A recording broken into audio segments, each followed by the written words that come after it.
New TV news కి స్వాగతం. పెదకురపాడు నియోజకవర్గానికి టీడీపీ అభ్యర్థిని ప్రకటించగానే దుష్ట శక్తులు ప్రవేశించాయని, ప్రజలు జాగ్రత్తగా ఉండాలని ఎమ్మెల్యే నంబూరు శంకర్రావు హెచ్చరించారు. అమరావతి మండలం ధరణికోటలో దుండగులు తగలబెట్టిన వైఎస్ఆర్సీపీ కార్యాలయాన్ని ఎమ్మెల్యే నంబూరు శంకర్రావు పరిశీలించారు.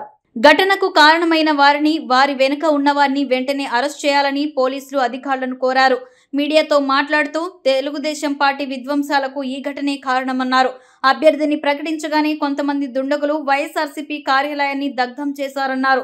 చంద్రబాబు, లోకేష్ కూడా ఎన్ని కేసులుంటే అన్ని పదవులు అంటూ వారి కార్యకర్తలను రెచ్చగొడుతున్నారని మండిపడ్డారు.